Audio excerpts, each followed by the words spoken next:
Hello दोस्तों, स्वागत है आप सभी का हमारे चैनल हिंदी साहित्य समाधान में। तो पुनीत राय की वस्तुनिष्ठ हिंदी, जिसमें कि हम लोग भक्ति काल पढ़ रहे थे और भक्ति काल को पढ़ते हुए हम लोग इकाई 3 में पेज नंबर 81 वाला जो कल यहाँ पर ये छूट गया था, पहले इस वाले पेज को हम लोग देखेंगे। ठीक, तो सभी लोग ध्यानपूर्वक क्लास को देखेंगे और इम्पोर्टेंट जो लाइनें हैं, टॉपिक हैं, उनको नोट करेंगे। चलिए शुरू करते हैं।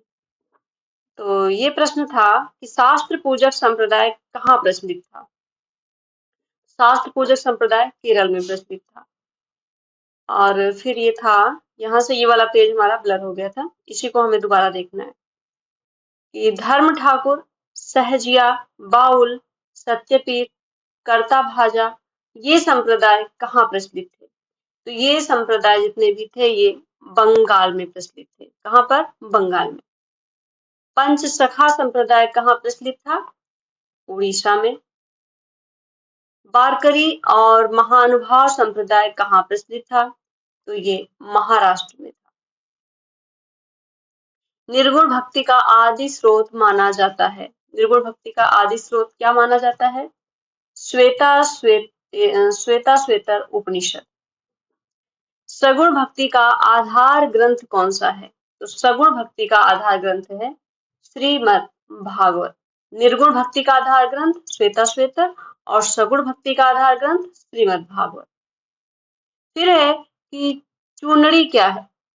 चूनड़ी है जैन साहित्य के अंतर्गत एक मुक्तक काव्य है। भक्ति आंदोलन को ईसाइयत की देन किसने माना? तो ग्रियर्सन ने माना।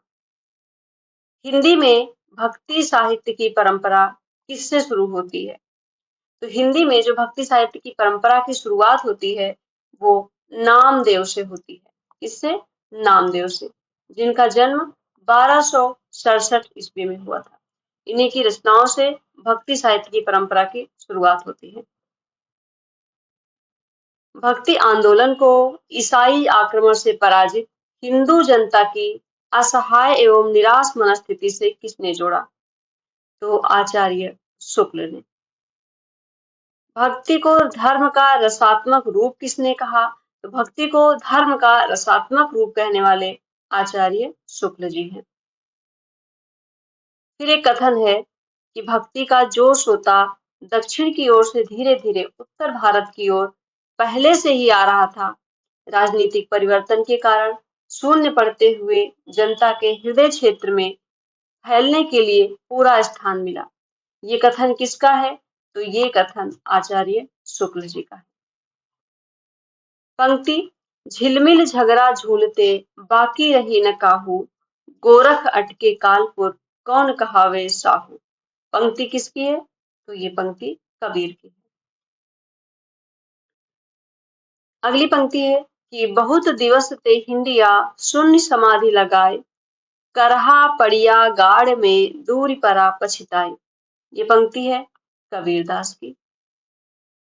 अगली है कि ईश्वर के धर्म स्वरूप को लेकर, उस स्वरूप को लेकर जिसकी रमणीय अभिव्यक्ति लोक की रक्षा और रंजन में होती है, प्राचीन वैष्णव भक्ति मार्ग की राम भक्ति शाखा उठी।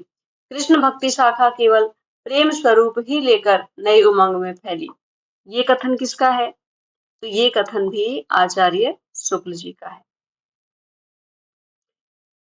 फिर है कि भक्ति की निष्पत्ति श्रद्धा और प्रेम के योग से होती है। ये कहने वाले हैं आचार्य शुक्ल। मराठी भाषा में अभंगों की रचना किसने की? अभंगों की। मराठी भाषा में अभंगों की रचना करने वाले हैं नामदेव।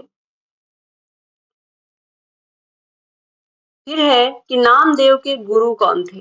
तो नामदेव के गुरु थे विसोबा खेचर। संत नामदेव की कुछ महत्वपूर्ण पंक्तियां दी गई हैं, उनको देखेंगे। मन मेरी सुई तन मेरा धागा, खेचर जी के चरण पर नामा सिंपी लागा। पंक्ति नामदेव की। दूसरी पंक्ति है इनकी कि सुफल जन्म मोको गुर कीना, दुख विसार सुख अंतर कीना, ज्ञान दान मोको गुरु दीना, राम नाम बिन जीवन हीना। ये पंक्ति भी नामदेव की। तीसरी पंक्ति है इनकी कि सुहू पूजू दूजा नजर न आई, इक्के पाथर किज्जे भाव, दूजे पाथर धुरिये पाँव, जो वो देव तो हम भी देव, कहे नामदेव हम हरि की सेव। चौथी पंक्ति है भगत हेत मार्यो हरि नाकुस, नृसिंह रूप हुए देह धर्यो, नामा कहे भगति बस केशव, अजहू बलि के द्वार खरो। पांचवी पंक्ति है कि दशरथ नंद राजा रामचंद्र, प्रणवे नामा तत्व रस अमृत पीजय।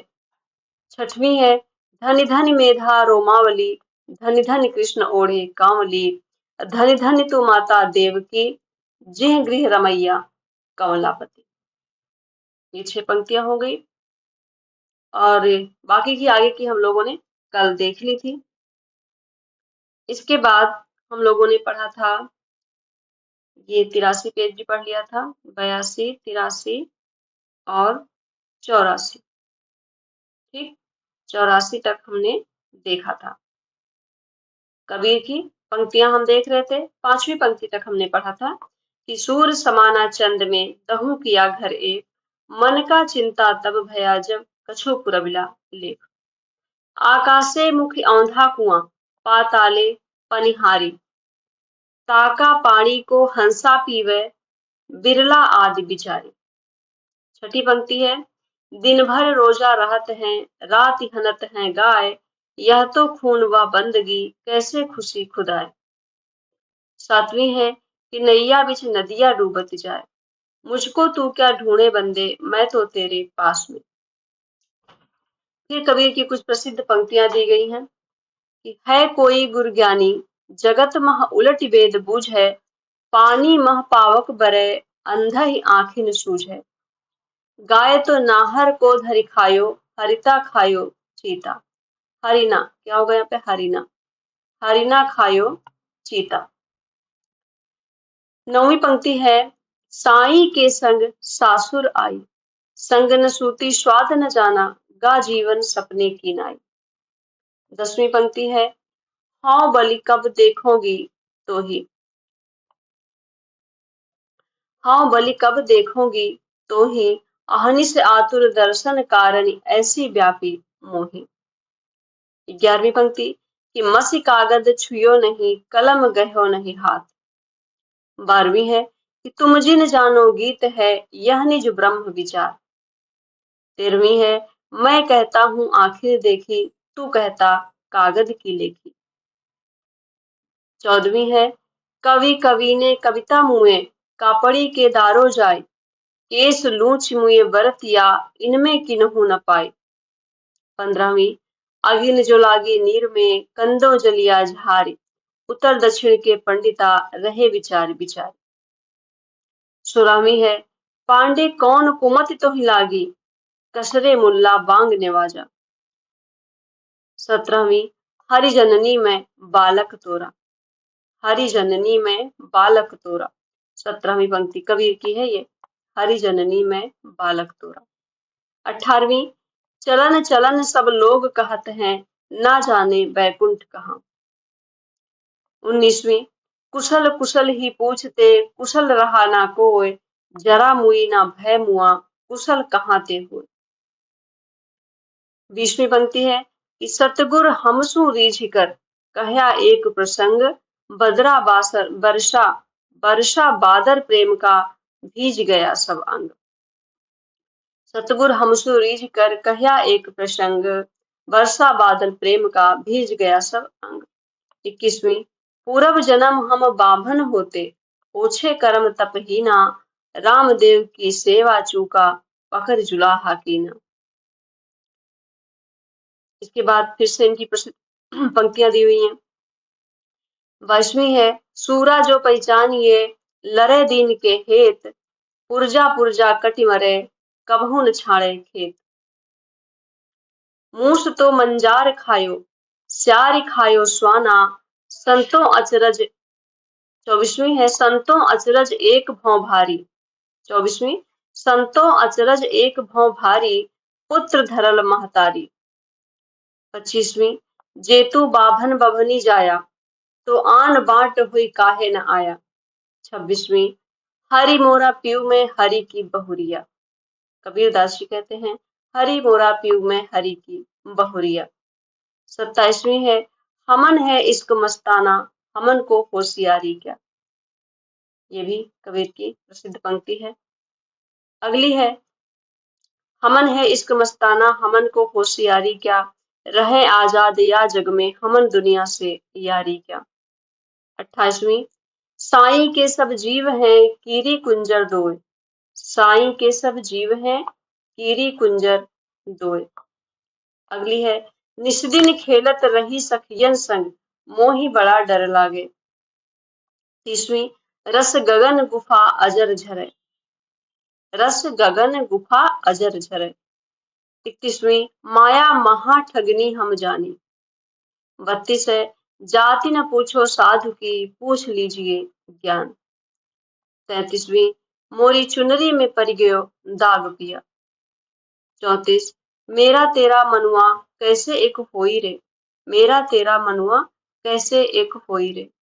35 है, नैना अंतर आव तू, ज्यों तो नैन झपेऊ, पलकों की चिकडारी के पिया को लिया रिझाए। 36 है, भीजे चुनरिया प्रेम रस बूंदन। 37वीं, गुरु मोहे घुटिया अजर पियाई। 38, हमारे घर आए राजा राम भरतार। 39, पीछे लागा जाई था लोक वेद के साथ, आगे थे सतगुरु मिला दीपक दिया हाथ। 40 है, तो को पीऊ मिलेंगे घूंघट के पट खोल दे। 41, सपने में साईं मिले सोवत लिए जगाए। 42, संतों आई ज्ञान की आंधेरे। 43 है, पूजा सेवा नेम व्रत गुड़ियन का सा खेल। 44, गुरु गोविंद दो खड़े काके लागू पाए। तो सबसे अधिक पंक्तियां कबीर की दी गई हैं और पूछी भी जाती हैं। ज्यादातर कबीर की पंक्तियां पूछी जाती हैं, तो इन सबको ध्यान रखेंगे।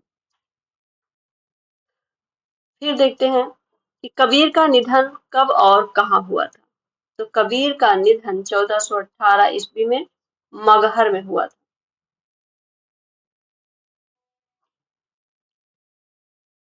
कबीर के माता पिता कौन थे? नीमा और नीरू। नीमा इनकी माता का नाम था और नीरू पिता थे। पत्नी लोई। पुत्र पुत्री थे, पुत्र कमाल और पुत्री कमाली। साखी सबदी दोहरा कही कहनी उपखान, भगत निरूपही भगत कलि निंदहि वेद पुराण। ये पंक्ति तुलसीदास की है।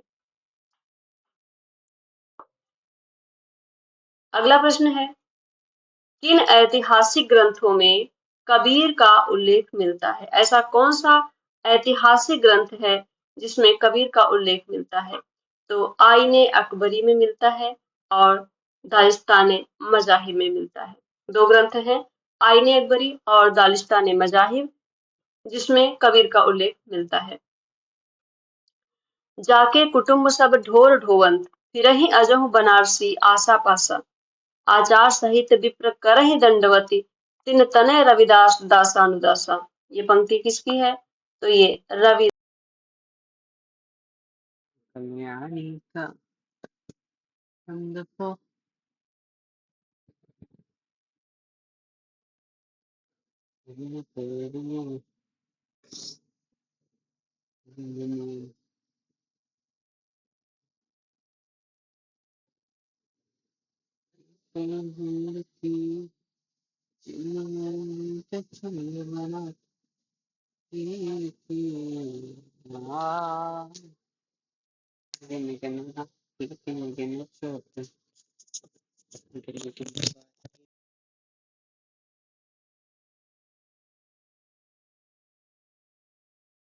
संकलित है। कबीर की बानियों का सबसे पुराना नमूना किस ग्रंथ में मिलता है? तो वो मिलता है गुरु ग्रंथ।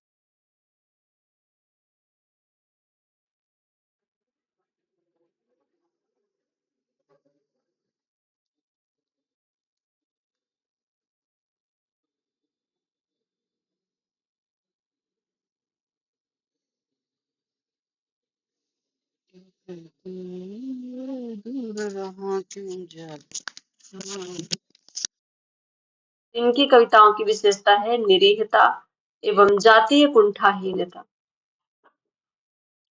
फिर इनकी अगली पंक्ति है कि दूध त बछरे थनह बिडार्यो, फूल भंवर जल मीन बिगार्यो, माई गोविंद पूजा कहाँ ले चढ़ाऊं, अवरुत फूल अनुप न पाऊं, मलया गिरिवे रहे भुजंगा, विश्व अमृत बसहि एक संगा, तन मन अर्पण पूज चढ़ाऊं, गुर प्रसाद निरंजन पाऊं। ये पंक्तियां रैदास की। आगे की पंक्ति कि अखिल खिले नहीं काकह पंडित, कोई न कहे समुझाई, अबरन बरन रूप नहीं जाके, कहलो लाई समाई, चंद सूर नहीं रात दिवस नहीं, धरनी आकाश न भाई, करम अकरम नहीं शुभ अशुभ नहीं, काकहि देहु बड़ाई। ये पंक्ति भी रैदास की। फिर कहते हैं अब हम होते तब तू नाही, अब तू है मैं नाही, अतल अगम जैसे लहरी मई उदधि, जल केवल जल माही। ये पंक्ति भी रैदास की है और ये कबीर की पंक्ति से मिलती जुलती है। एक उनकी भी थी कि जब मैं था तब हरि नहीं, अब हरि है मैं नाही। इनकी है रैदास की क्या है कि अब हम होते तब तू नाही, अब तू है मैं नाही। अगली पंक्ति इनकी है कि माधव क्या कहिए प्रभु ऐसा, जैसा मानिए होई न तैसा। रैदास की में क्या कहते हैं कि माधव क्या कहिए प्रभु ऐसा, और कबीर कहते हैं माधव मैं ऐसा अपराधी। दोनों में थोड़ी सी समानता है। वो कहते हैं माधव ये प्रभु ऐसा, जैसा मानिए होई न तैसा। दूसरी है नरपति एक सिंहासन सोइया, सपने भया भिखारी, अछत राज बिछुरत दुख पाइया, सो गति भई हमारी। पंक्ति रैदास की। रैदास का जन्म हुआ था काशी में। रैदास की पत्नी का नाम था लोना। नानक का जन्म हुआ था 1469 में और मृत्यु 1538 ईस्वी में। नानक का जन्म तलवंडी ग्राम में, लाहौर में।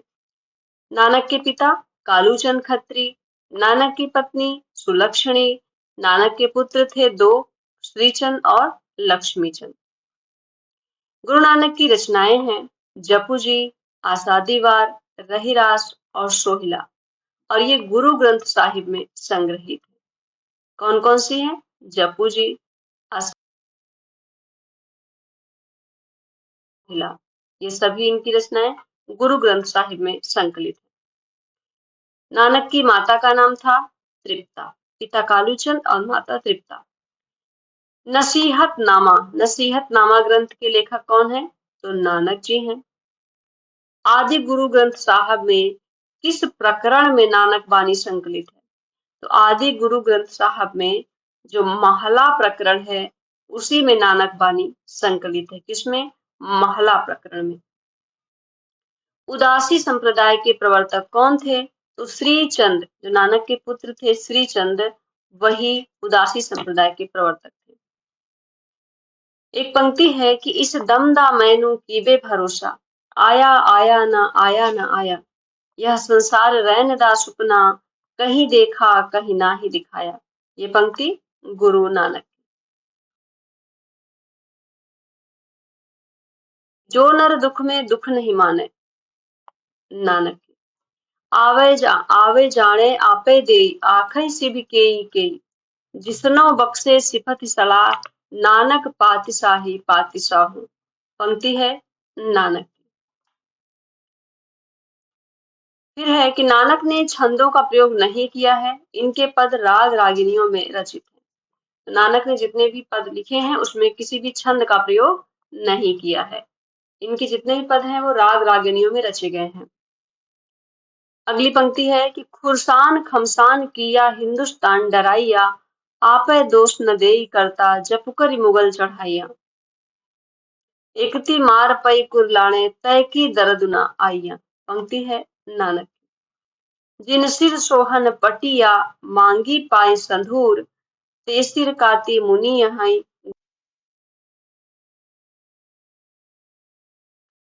बिश्नोई संप्रदाय के प्रवर्तक कौन थे? तो जम्भनाथ थे। बिश्नोई संप्रदाय के प्रवर्तक जम्भनाथ। किस संत कवि की समाधि स्थल संभराथल नाम से विख्यात है? ऐसा कौन सा संत कवि है जिसका समाधि स्थल संभराथल है? तो जम्भनाथ है। जम्भनाथ का समाधि स्थल संभराथल, जम्भनाथ संभराथल। और इनका समय है 1451 से लेकर के 1523। जम्भनाथ के शिष्य कौन कौन थे? तो जम्भनाथ के शिष्य थे हावली पावजी, लोहा पागल, दत्तनाथ और मालदेव। 4 शिष्य थे, हावली पावजी, लोहा पागल, दत्तनाथ, मालदेव। एक पंक्ति है कि गगन हमारा बाजा बाजे, मतर फल हाथी, संशय का किसकी है? तो ये जम्भनाथ की। गगन हमारा बाजा बाजे, जम्भनाथ की। निरंजनी संप्रदाय के प्रवर्तक कौन थे? हरिदास निरंजनी। निरंजनी संप्रदाय कहाँ प्रचलित था? तो उड़ीसा में प्रचलित था। निरंजनी संप्रदाय उड़ीसा में। अष्टपदी योग ग्रंथ, ब्रह्मस्तुति, हंस प्रबोध ग्रंथ, निरपख मूल ग्रंथ, पूजा योग ग्रंथ, समाधि योग ग्रंथ, संग्राम योग ग्रंथ, इसके रचयिता कौन है? तो इसके रचयिता हरिदास निरंजनी है। हरिदास निरंजनी के कितने ग्रंथ मिलते हैं? अष्टपदी योग ग्रंथ, ब्रह्मस्तुति, हंस प्रबोध, निरपख मूल ग्रंथ, पूजा योग, समाधि योग, संग्राम योग, ये आदि ग्रंथ जितने भी हैं ये हरिदास निरंजनी के हैं। गुणग्राही गोविंद गुण, ये कहने वाले हरिदास निरंजनी। हरिदास निरंजनी की भाषा क्या है? तो भाषा इनकी है ब्रज भाषा। फिर एक पंक्ति है, जल विच कमल कमल विच कलियां, जहां वासुदेव अविनाशी, घर में गंगा घर में जमुना, नहीं द्वारिका काशी। पंक्ति किसकी है? तो ये पंक्ति सिंगा की है। सिंगा का समय है 1519 से 1659 ईस्वी। 1519 से 1659 ईस्वी। संत सिंगा के गुरु कौन थे? संत सिंगा के गुरु थे मन रंगी। इंपॉर्टेंट प्रश्न है, बहुत ही इंपॉर्टेंट प्रश्न है ये कि संत सिंगा के गुरु थे मन रंगी। समुझ ले औरे मना भाई, अंत न होए कोई आ पड़ा, यही माया के फंदे में नर आन भुलाड़ा। रंगीर की है। मनरंगीर की पंक्ति है, समुझ ले औरे मना भाई, अंत न होए कोई आ पड़ा।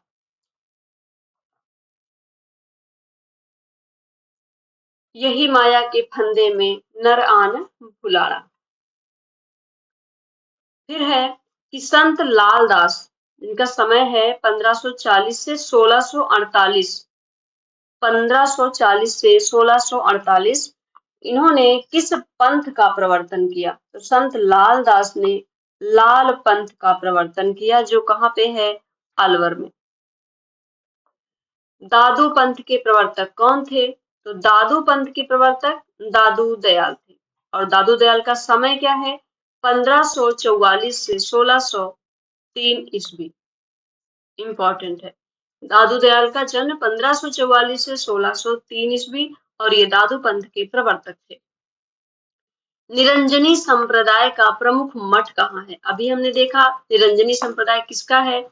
हरिदास निरंजनी का है। प्रमुख मठ कहाँ है? तो डींडवाड़ा में है। कहाँ पर? डींडवाड़ा। धुनि ग्रभे उत्पन्नो दादू योगेंद्रा महामुनि, ये पंक्ति किसकी है? तो ये रज्जब की है। दादू के शिष्य थे रज्जब, उनकी पंक्ति है, धुनि ग्रभे उत्पन्नो दादू योगेंद्रा महामुनि। ब्रह्म संप्रदाय, जिसे दादू पंथ या परब्रह्म संप्रदाय भी कहते हैं, इसके प्रवर्तक कौन थे? तो ब्रह्म संप्रदाय के प्रवर्तक दादू दयाल थे। अलख दरीबा क्या है? तो अलख दरीबा है दादू दयाल का सत्संग स्थल। प्रश्न बने कि दादू दयाल का सत्संग स्थल जो था उसे क्या कहा जाता है? उसे अलख दरीबा कहा जाता है। दादू के प्रमुख शिष्य कौन कौन थे? ये भी बहुत महत्वपूर्ण है। दादू के प्रमुख शिष्य थे रज्जब, सुंदरदास, प्रागदास, जनगोपाल, जगजीवन आदि।